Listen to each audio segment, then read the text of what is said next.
and welcome to the eFresh.com Fish and Seafood News. Today is the 14th of October. My name is Kim and these are this week's headlines.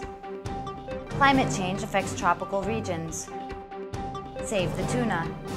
Successful breeding for sturgeon. EU and Egypt liberalize agritrade ties. Utah carp catch to help June sucker.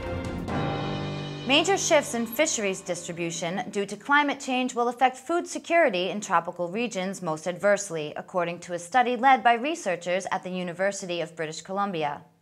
In the first major study to examine the effects of climate change on ocean fisheries, a team of researchers from UBC and Princeton University finds that climate change will produce major shifts in productivity of the world's fisheries, affecting ocean food supply throughout the world.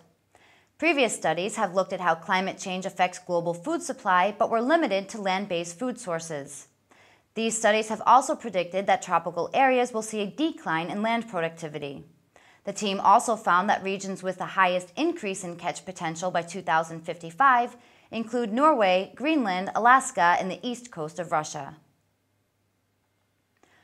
Although the Obama administration is giving high priority to climate change and plant genetic resources, conservation of bluefin tuna hasn't been mentioned.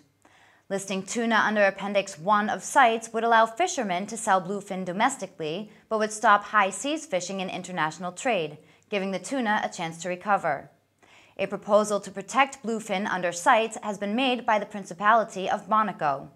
U.S. co-sponsorship of this proposal would help the effort immensely and prove a great opportunity for Washington to reassert its leadership in international conservation. Co-sponsoring the Appendix 1 listing of Atlantic bluefin tuna may be a tough decision for the administration, but it's the best path available to protect this ocean giant from slipping further into the dark abyss of commercial extinction.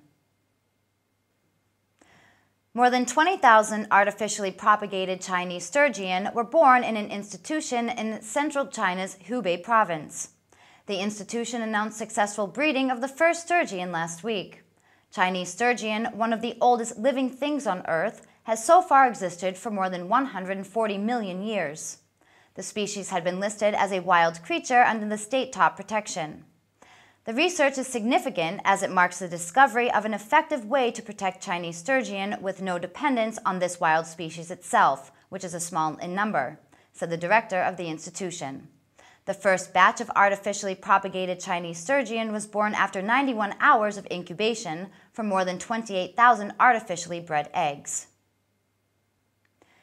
The European Union's Council of Ministers confirmed the signing of an agreement with Egypt aimed at greater liberalization of reciprocal trade in agricultural products, processed agricultural products, and fish and fishery products.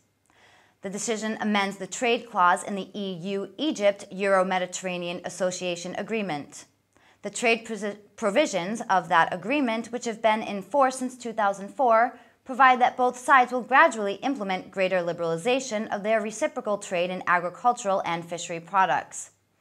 Under the new accord, customs duties applicable on the import into the EU of agricultural products, processed agricultural products, and fishery products originating in Egypt will be eliminated, as will goods going the other way.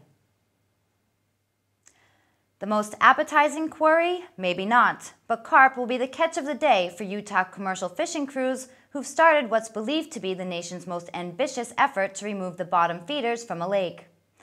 Fishermen are expected to pull about 6 million pounds of carp out of Utah Lake this fall and winter.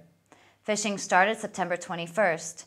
About 160,000 pounds of carp have been removed so far, and discussions continue on the best uses for the dead fish, Utah's June Sucker Recovery Program Director Reed Harris said.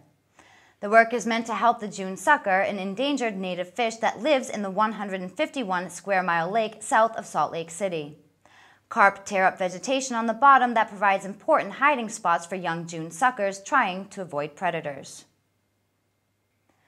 Thank you for watching the eFresh.com Fish and Seafood News. See you next time.